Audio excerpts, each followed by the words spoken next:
누가복음 19장 35절로 40절 이제 봉독하겠습니다.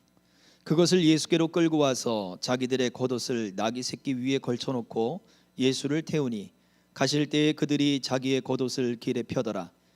이미 감난산 내리막길에 가까이 오심에 제자의 온 무리가 자기들이 본 바 모든 능한 일로 인하여 기뻐하며 큰 소리로 하나님을 찬양하여 이르되 찬송하리로다. 주의 이름으로 오시는 왕이여 하늘에는 평화요 가장 높은 곳에는 영광이로다 하니 무리 중 어떤 바리새인들이 말하되 선생이여 당신들의 제자들을 책망하소서 하거늘 대답하여 이르시되 내가 너희에게 말하노니 만일 이 사람들이 침묵하면 돌들이 소리 지르리라 하시니라.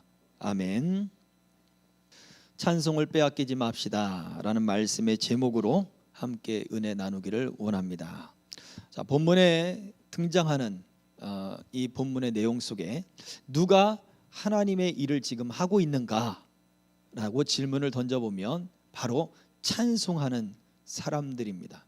본문에 등장하는 하늘에는 평화요 가장 높은 곳에는 영광이로다 뿐만 아니라 주의 이름으로 오시는 왕이여.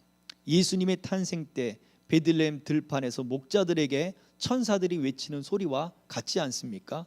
그것을 지금 사람들이 외치는 거예요.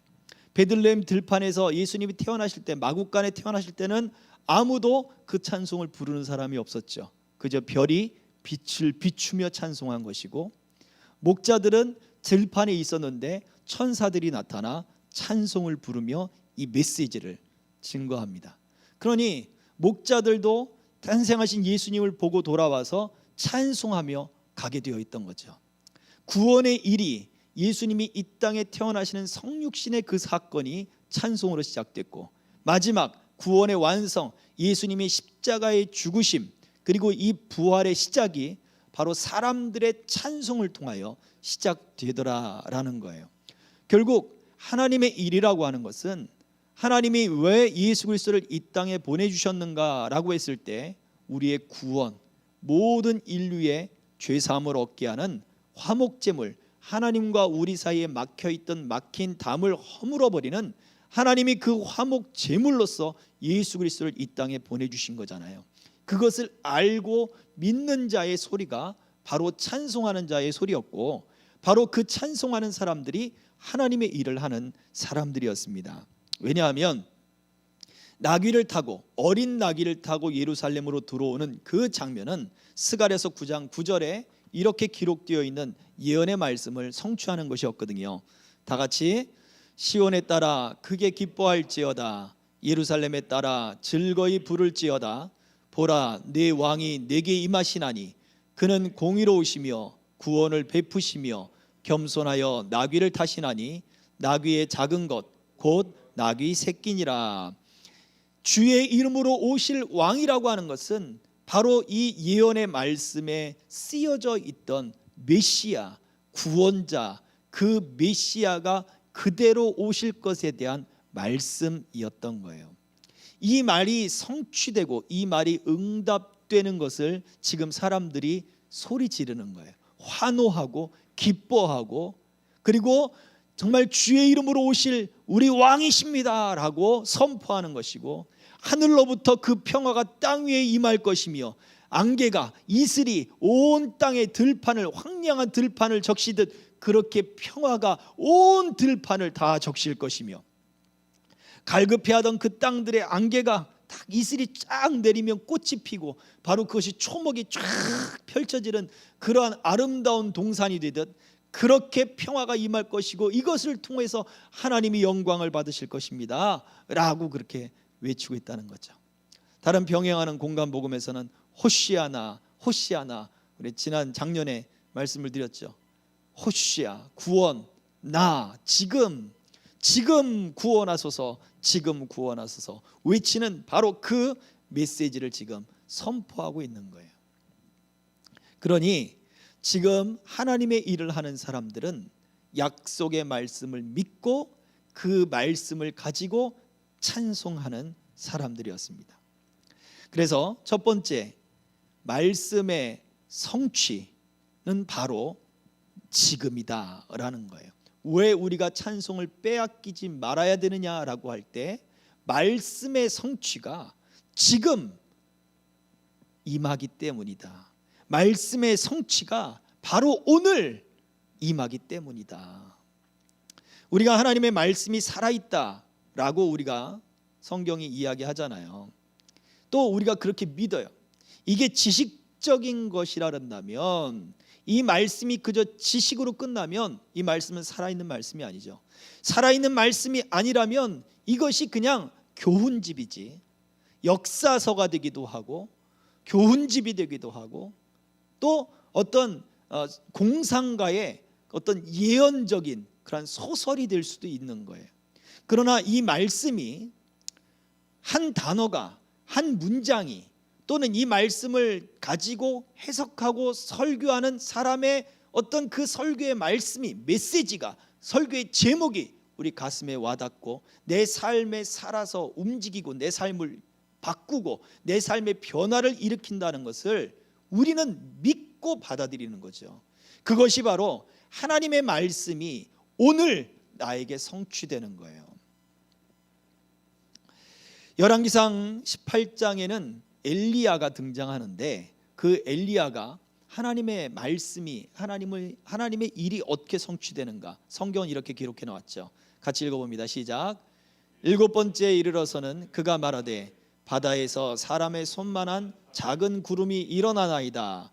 이르되 올라가 아합에게 말하기를 비에 막히지 아니하도록 마차를 갖추고 내려가소서 하라 하니라. 3년 반 동안 비가 내리지 않아요. 그런데 갈멜산에서 대결 이후에 이제 하나님이 비를 내려주셔야 되잖아요. 마지막 클라이막스로. 그래서 엘리야가 기도합니다. 7번 그 머리를 그 무릎 사이에 파묻고서 갈멜산 정상에서 기도하죠. 그리고는 종을 보내서 저 지중해를 바라봐라. 그리고 그곳에서 어떤 변화가 있는지를 봐라. 지중해 쪽에서 불어오는 그 서풍이 습하고 비를 내리는 바람이에요. 동쪽에서 부는 동풍은 강하고 건조하고 뜨겁고 모든 것을 말리는 바람이거든요. 서풍이 불어야 비가 오는 거예요. 근데 그쪽에서 손바닥만한 구름이 하나 딱 떠오르는 거예요. 에게라고 생각하면 그게 뭐예요? 그것이 하나님의 말씀, 하나님의 약속, 하나님이 주신 확신, 하나님의 응답이 성취될 것을 믿지 못하는 것이었죠. 엘리야는 안 그래요. 큰 비가 내릴 것이다. 손바닥만한 구름이 떴는데 그래 이제 됐다. 큰 비가 올 것이다. 왕에게 비에 막히지 않도록 마차를 타고 가라 하라 라고 그렇게 이야기했습니다. 무엇입니까? 그래요. 하나님의 말씀을 대하고 하나님의 약속을 대하고 살아계신 하나님을 대하는 우리의 태도가 오늘 그 말씀이 나를 통하여 내 삶에 그리고 내가 지금 기도함으로 하나님이 이 약속이 성취되고 움직일 것을 나는 믿습니다 라고 하는 믿음의 소망이 우리에게 있어야 한다는 거예요. 예수님이 이 또한 말씀을 가지고 4가지 밭에 대한 말씀을 가지고 이야기하기도 하셨어요. 마가복음 4장 15절에 16절과 이렇게 말씀을 해놓으셨죠. 같이 읽습니다. 시작. 말씀이 길가에 뿌려졌다는 것은 이들을 가리킴이니 곧 말씀을 들었을 때에 사탄이 즉시 와서 그들에게 뿌려진 말씀을 빼앗는 것이요 또 이와 같이 돌밭에 뿌려졌다는 것은 이들을 가리킴이니 곧 말씀을 들을 때에 즉시 기쁨으로 받으나. 자, 이 2구절에서 즉시 15절도 즉시 16절도 즉시 15절에 등장하는 사탄이 즉시 그 말씀을 빼앗아 가리라. 왜 말씀이 내게 유익이 되지 못하는가? 사탄이 즉시 그 말씀을 빼앗아 가기 때문에 그래요. 왜 말씀이 내게 유익이 되지 못하는가? 그 말씀을 즉시 받아들였으나 뿌리가 내리지 못하는 돌덩이가 그 밑에 가려져 있었던 거죠.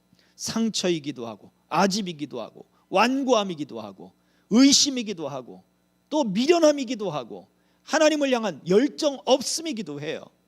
나는 믿음이 없어도 좋고 나는 그냥 이 상태로 그냥 썬데이 신자만 되면 되지. 그렇게 생각하는 그런 마음들이 우리 마음에 있어요. 그런데 어쩌다가 말씀을 듣는데 오늘따라 말씀이 잘 들리는 거예요. 오늘따라 목사님의 그 재미없는 위트가 재밌게 느껴지는 거예요. 그럴 때 참 오늘 참 그래 뭔가 변화가 있었다. 참 좋았다. 즉시 기쁨으로 받은 거죠. 근데 유익이 안 되는 이유는 즉시 받았으나 그 안에 돌덩이 같은 것들이 완고하게 가득히 있는 거죠. 히브리서 3장 13절은 우리에게 17절 마가복음 4장 17절 한번 더 봅시다. 읽어보세요. 시작. 그 속에 뿌리가 없어 잠깐 견디다가 말씀으로 인하여 환난이나 박해가 일어나는 때에는 곧 넘어지는 자요. 이것 또한 즉시 말씀으로 받았으나 고난과 말씀으로 인한 환난이라 그랬어요. 여러 가지 우리가 어려움과 현실에 부딪히는 여러 가지 모든 일들이 우리들에게 있어서 그것이 고난과 어려움으로 다가왔을 때 정말 그 말씀이 즉시 내 안에서 성취가 되고 뿌리가 되고 열매를 맺는다. 이것을 믿지 않는 사람에게는 곧 넘어지게 될 뿐이다 라고 말해주고 있죠. 말씀의 성취, 지금 나귀를 타고 그 예루살렘 성에 들어가는 그 예수님을 바라볼 때 하나님의 언약의 성취다. 왕의 이름으로 오시는, 메시아의 이름으로 오시는 바로 그분이다. 천하 인간에게 구원을 얻을 만한 이름을 주시지 않았다 그랬어요. 우리나라에 예수가 그렇게 많아요. 자기를 자칭 예수라고 해요. 여자고 남자고 다 사이비 집단들이 다 자칭 예수라고 이야기해요. 다 가짜들이. 다른 이름을 예수밖에는 주신 분이 없어요. 그건 다 가짜들이에요. 오직 주의 이름으로 나사렛 예수로 오신 바로 이 예수밖에는 우리에게 구원이 없어요. 그분은 우리에게 말씀으로 그리고 그 말씀의 성취로 오늘날도 살아계시며 우리와 함께 계신다는 사실을 믿어야죠. 이 믿음이 히브리서 3장 13절을 이렇게 우리에게 권면을 하고 있죠. 같이 읽습니다. 시작.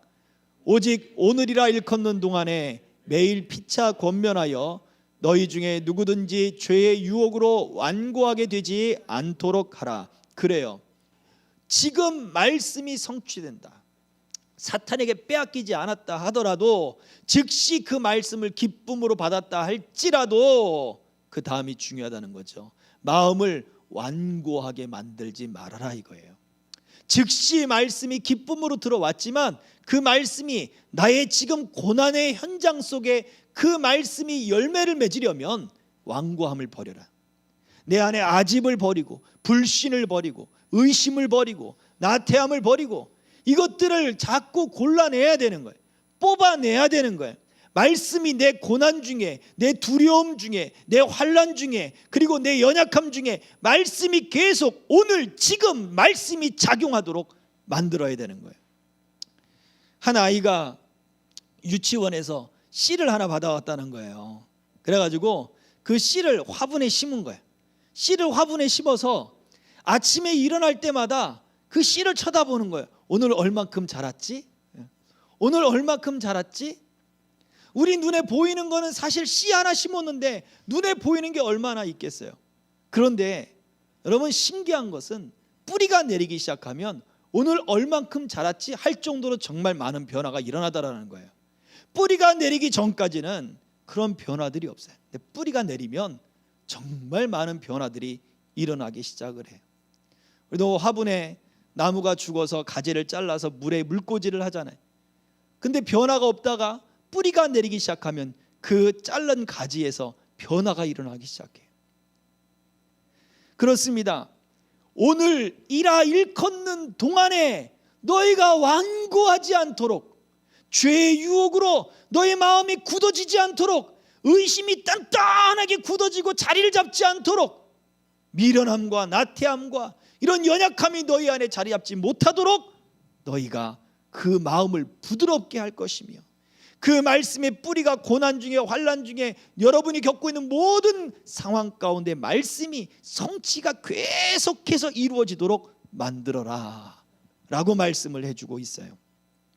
찬송은 바로 이러한 말씀이 나의 고난 가운데, 지금 나의 환경 가운데 계속해서 뿌리 내리며 자라고 있는 그 사람들을 통해 나타난다라는 거예요.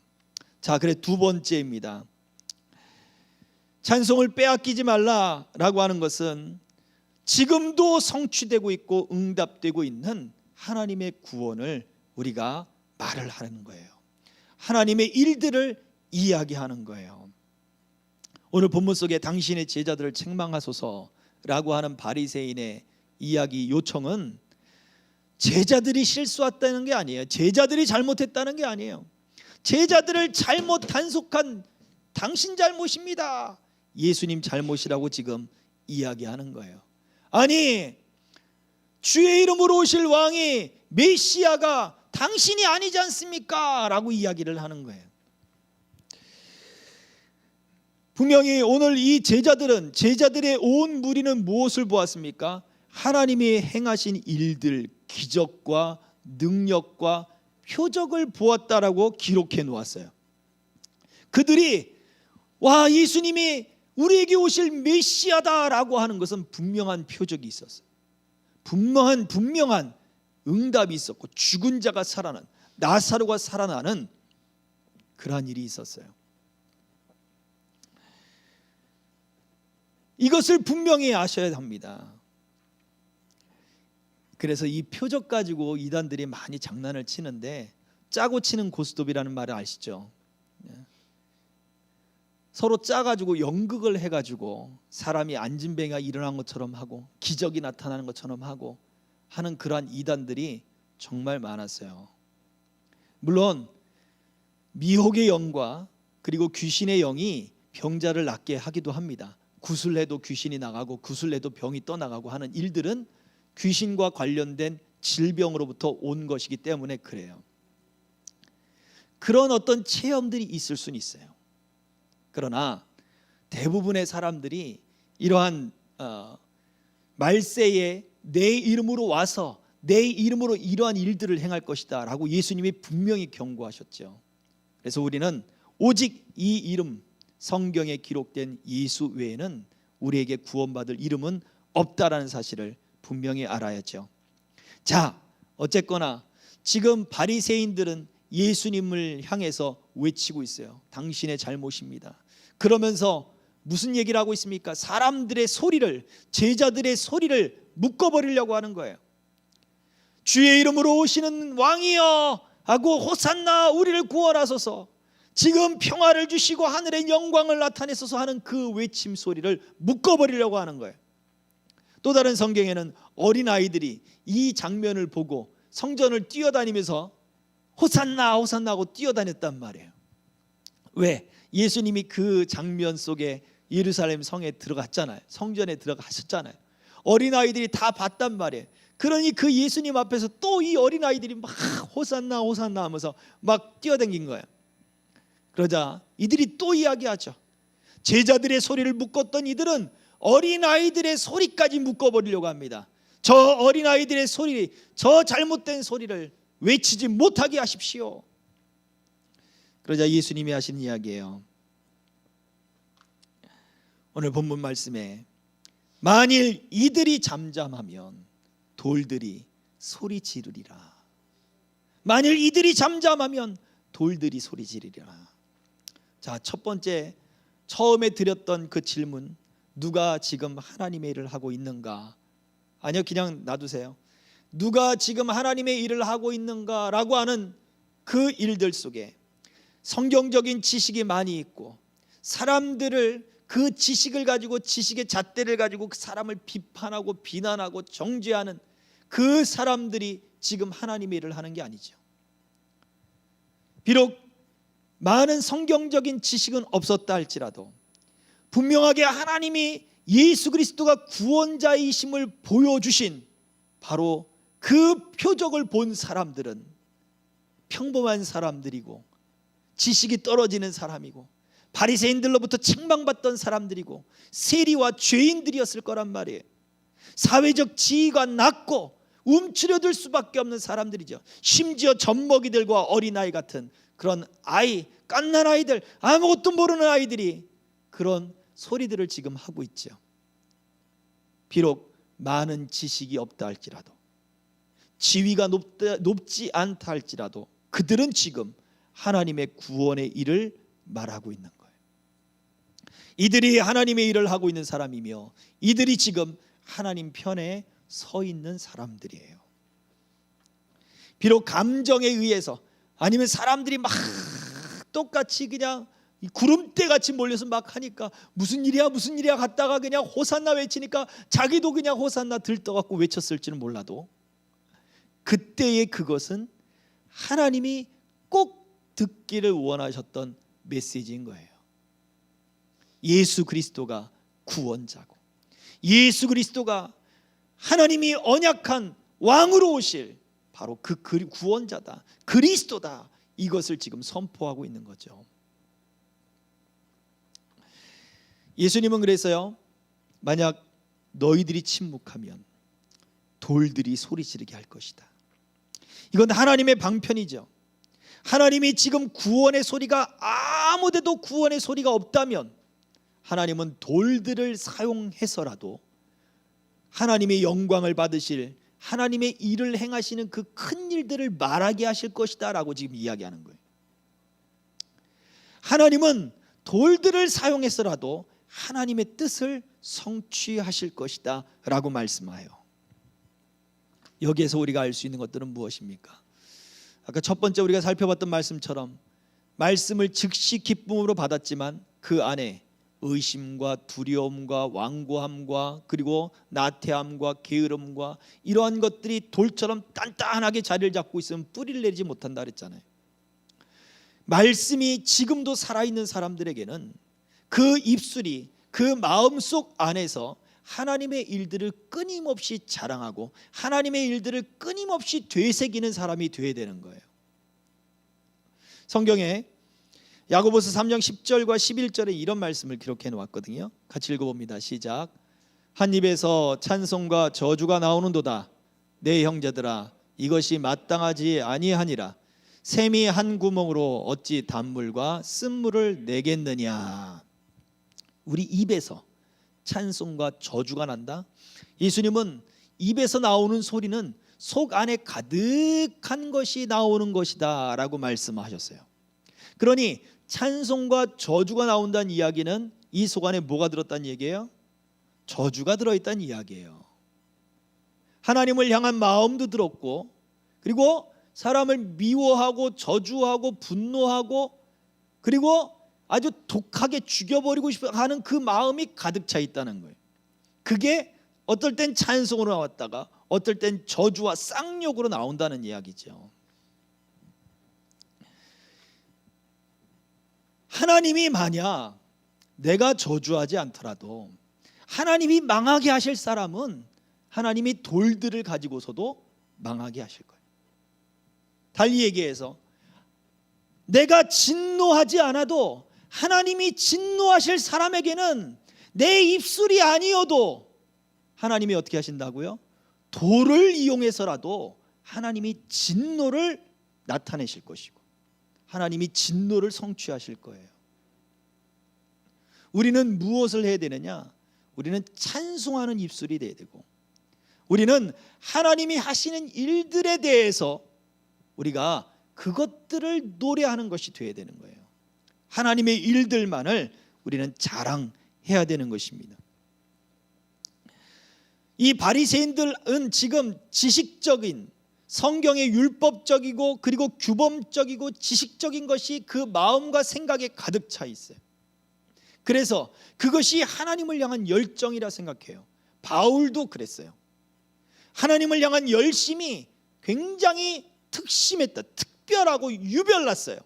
그래서 기독교인들, 그리스도를 믿는 사람들, 예수를 믿는 사람들을 잡아다가 옥에 가두고 그들을 죽이는 일을 하는 것이 하나님을 위해서 일하는 것이라고 그는 판단을 했어요. 틀렸나요? 옳았나요? 당연히 틀렸죠. 그러니 예수님이 그에게 나타나시고 또 그를 책망하게 하시고 그런 일들이 생겨나 버렸습니다. 생각해 보세요.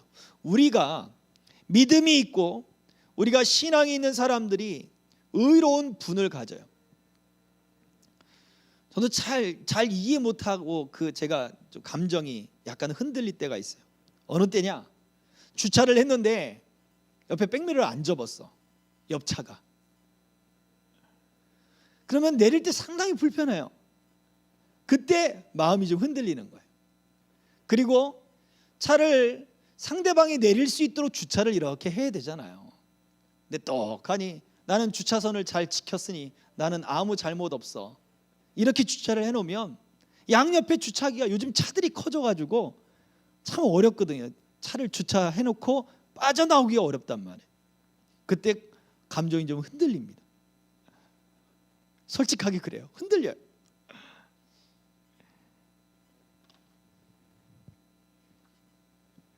근데 이러한 삶이, 이러한 것들이 내 안에 분노로, 내 안에 어떤 그 의로움으로 이것이 드러나면 이게 주님 보시기에 오르겠냐는 거예요.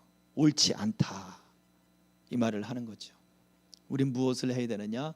축복해야 되는 거예요. 축복해야 되는 거예요. 미국의 그 용어들 중에 그런 거 있죠. 오 마이 갓, 오 마이 갓이라고 하기도 하고 오 마이 갓이라고 이야기도 해요. 오 하나님이었는데 그게 바뀌어서 오 마이 갓, 이렇게 갓 대신에 갓 이렇게 이야기를 하기도 해요. 근데 그게 좋은 말로 표현할 땐 오 마이 갓, 오 하나님이죠. 또 지저스라고 하는 말이 있죠. 오 예수님, 깜짝 놀랐을 때, 아니면 뭐 황당한 일을 당했을 때 그들이 하나님을 찾고 예수님을 찾는 것 같은 거예요. 그렇죠? 근데 그들의 실제적인 내면의 표현은 뭐냐면 오 마이 갓이 이런 젠장, 이런 표현이란 말이에요. 지저스, 이것이 이런 제기랄, 이런 뜻이에요. 예수님의 이름이 제기랄이 되고 하나님의 이름이 젠장이 되는 거예요. 그럼 뭐예요? 말은 바뀌었을지 몰라도 그 마음 안에 들어있는 내용은 똑같은 거죠. 이게 찬송과 저주가 같이 나오는 거예요. 우리 마음 가운데 왜 돌들이 사라져야 되고, 왜 부드러워져야 되고, 왜 뿌리가 내리지 못하는가, 이 부분들을 왜 고민해야 되는가라고 할 때 정말로 말씀이 내 안에 작용하고 역사를 한다면 우리는 하나님이 하시는 일 때문에 더 감사하고 감격하고 기뻐하고 좋아하고, 하나님이 내게 이런 일을 하셨습니다 라고 고백하는 일들을 해야 된다는 거예요.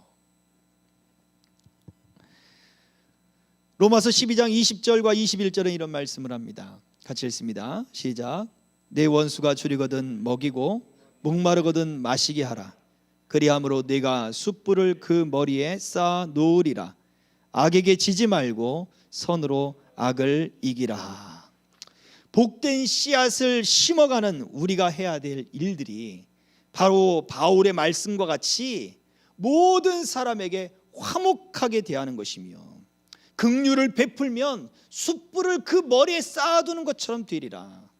하나님의 복의 씨앗을 마치 쌓아놓은 것 같이 그렇게 만들어줄 것이다 라고 말씀을 해주고 있습니다. 우리가 분노하지 않아도 누가 분노한다고요? 하나님이 분노하시는 거예요. 원수 갚는 것을 누가 갚아요? 하나님이 갚아주시는 거예요. 우리는 하나님이 하시는 일들을 노래하면 돼요.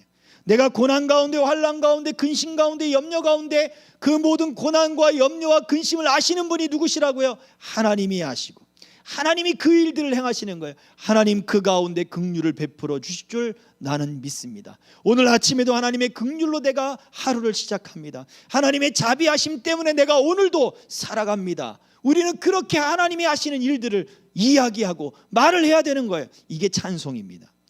가사를 붙이고 곡을 붙여가지고 이게 찬송이 아니에요. 노래로만이 하는 것이 찬송이 아니란 말이에요. 찬송은 하나님이 하신 일을 알아주는 거예요. 어제 집사람이 머리를 하고 또 머리를 또 뒷머리를 또 커트를 했어요. 그리고 와가지고 제일 먼저 보여주는 게 남편이죠. 와가지고 뒷머리를 딱 보여주면 어때? 예. 그때 뭐라고 해야 돼요? 대답 잘해야 되는 거예요. 예. 뿐만 아니에요. 그때는 또 명확하게 아니까 좀 더 대답을 잘할 수 있지만, 오늘 뭐 나 달라진 거 없어? 이래가지고 머리 한번 이렇게 한다거나 아니면 옷을 이렇게 뭐 만진다거나, 그럼 대답 잘해야 되는 거예요. 남자친구든지 남편은 대답 잘해야 돼요. 알아줘야 되거든. 뭐가 달라졌지? 재빠르게 머리부터 발끝까지 쫙 스캔을 하고 어제와 달라진 것이 무엇인가를 쫙 알아줘야 되는 거예요. 그러면 그 사람의 마음이 좋아지는 거죠. 커트했네. 뒷머리가 더 단정해졌네. 그러면 기분이 좋아지잖아요. 그게 찬송이에요. 찬송이 바로 그거예요. 그게 축복하는 거예요. 찬송은 유일하게 하나님을 축복하는 단어가, 축복과 찬송이라는 단어가 같은 단어예요. 우리가 하나님을 축복하는 것이 찬송입니다. 하나님이 무슨 일을 하셨어요? 우리에게 그 아들을 주셨잖아요. 하나님과 막힌 담을 허게 하시려고 그 아들을 주셨잖아요. 그 아들의 생명을 주셨잖아요. 그 하나님을 알아주는 거예요. 하나님, 나를 위해 세상을 다 주셨네요. 하나님이 나를 위해 지금도 일하고 계시네요. 나를 위해 예수 그리스도의 그 생명 안에서 나를 불러주셨네요. 우리가 그것을 알고 하나님께 끊임없이 고백하는 거예요. 나를 위해 하신 하나님, 내게 사랑을 베푸신 하나님, 긍휼과 자비를 베푸신 하나님, 하나님 감사합니다. 그 예수님 때문에 내가 이렇게 됐어요. 그 자랑하는 거예요. 감사하고 기뻐하는 거예요. 그게 하나님 앞에 온전히 드리는 찬송이 되는 것입니다. 지금 하나님은 구원의 일을 이루어 나가고 계셔요. 그러면 우리의 입술이, 우리 마음의 깊은 곳에서부터 하나님의 그 일들을 고백해야 돼요. 그래서 세 번째, 이 찬송을 빼앗기지 말자라고 하는 것은, 찬송은 기쁘게 순종하는 이들에게 나타나는 삶의 고백이기 때문에 그렇습니다. 기쁘게 순종하는 거예요. 결국 기쁘게 받아들이는 거예요. 로마서 2장 13절은 이야기합니다. 시작. 하나님 앞에서는 율법을 듣는 자가 의인이 아니요 오직 율법을 행하는 자라야 의롭다 하심을 얻으리니. 그렇습니다. 율법을 듣는 자, 이가 의인이 아니다. 율법을 행하는 자가 의롭다, 깨끗하다라고 끝나는 게 아니에요. 하나님이 좋아하신다는 것을 말해주고 있는 거예요. 하나님이 기뻐하시는 것을 말해주고 있는 거예요. 사도행전 2장 11절과 12절에 이런 이야기가 기록되어 있는데요, 여기에는 제자들의 놀라운 관점의 변화가 기록되어 있어요. 그것이 무엇인가? 자, 읽어봅니다. 시작. 그레데인과 아라비아인들이라 우리가 다 우리의 각 언어로 하나님의 큰 일을 말함을 듣는도다 하고 다 놀라며 당황하여 서로 이르되 이 어찌된 일이냐 하며, 오순절날 성령을 받은 제자들이 문을 꼭꼭 닫고 있던 다락방을 열고 뛰쳐나가 사람들에게 외치기 시작한 거예요. 성전 앞으로 뛰어나가 성전 거리에서 외치기 시작한 거예요. 그러자 각지에 흩어져 있는 사람들이 이야기하는 거예요.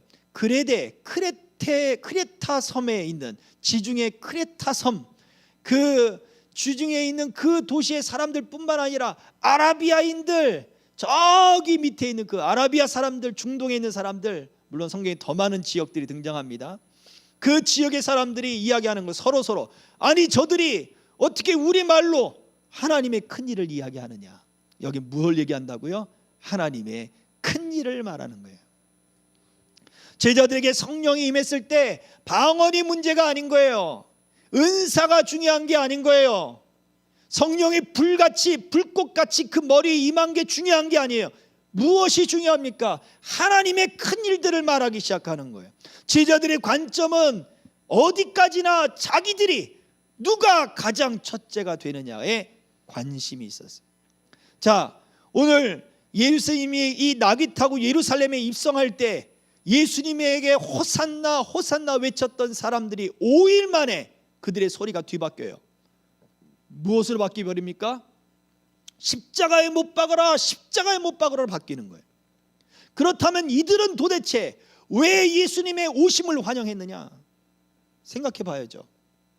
오직 자기들의 삶의 안정을 위하여 예수님의 오심을 환영한 거예요.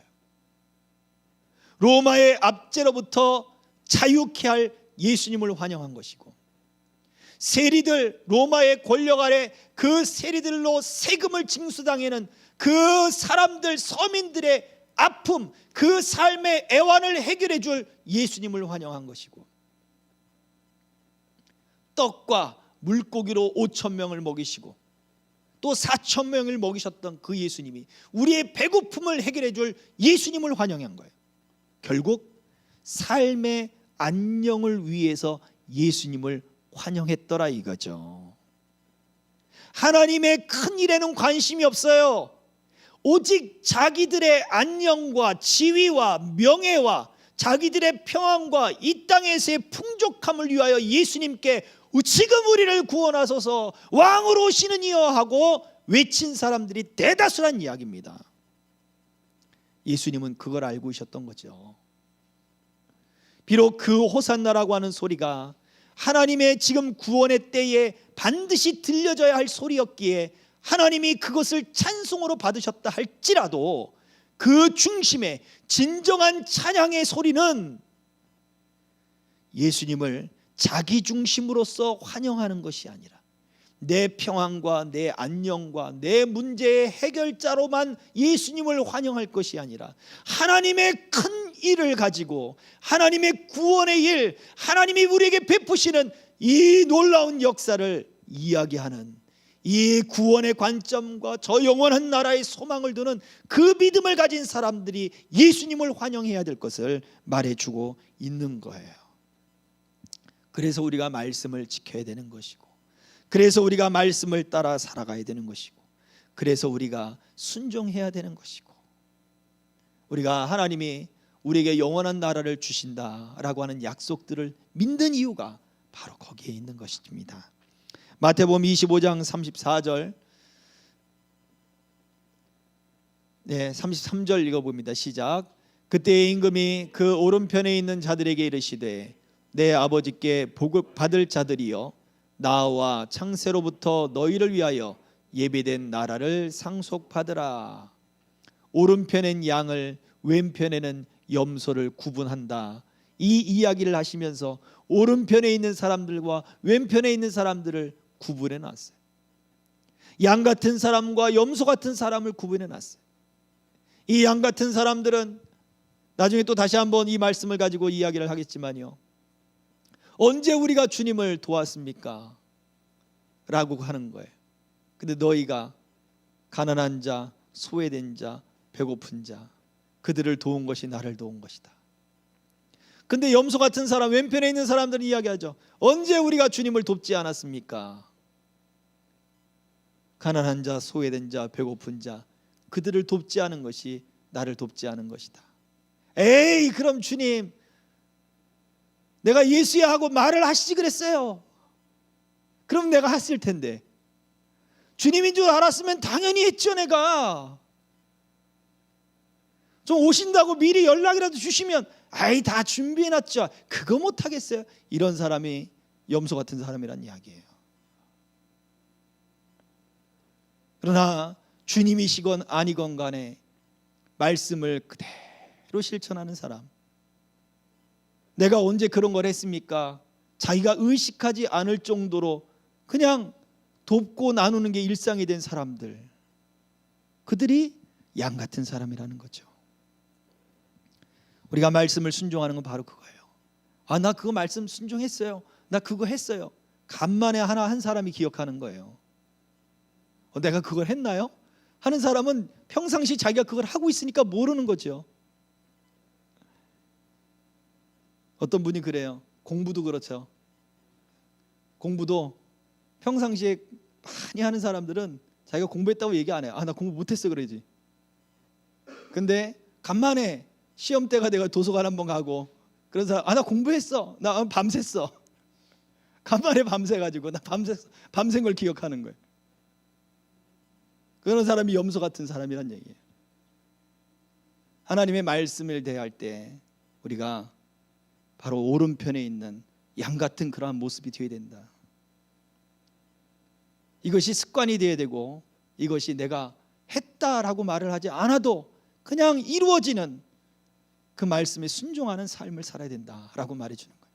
이사야서 1장 19절은 이야기합니다. 같이 시작. 너희가 즐겨 순종하면 땅의 아름다운 소산을 먹을 것이요. 그렇습니다. 기쁨으로 말씀을 순종하는 사람들, 하나님의 말씀이 우리 안에서 성취될 것을 믿고 찬송하는 사람들에게는 땅의 아름다운 소산을 주실 것이다 약속해 주셨습니다. 말씀을 정리합니다. 하나님의 말씀은 지금 우리에게 성취되고 있는 것이에요. 그때 성취될 것이 아니에요. 지금 살아서 성취되고 일하고 계셔요. 그래서 우리는 지금 성취되는 그 구원의 말씀을 듣고 우리 입술로 하나님의 일을 고백합시다.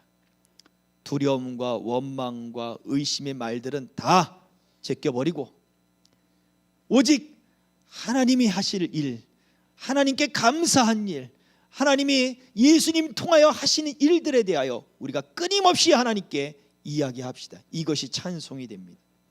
그래서 이렇게 기쁘게 찬송하는 삶의 고백을 드리는 사람에게 하나님이 땅의 즐거움으로 그 소산으로 너에게 더하여 주실 것이다 약속해 주셨습니다. 이 고난주간에 다시 한번 우리의 찬송하는 삶, 하나님의 말씀이 내게 지금도 성취되는 삶, 그 말씀 안에 기쁨으로 살아가는 삶을 되짚어보고 주님과 함께 살아가는 저와 되시기를 예수님의 이름으로 축복합니다.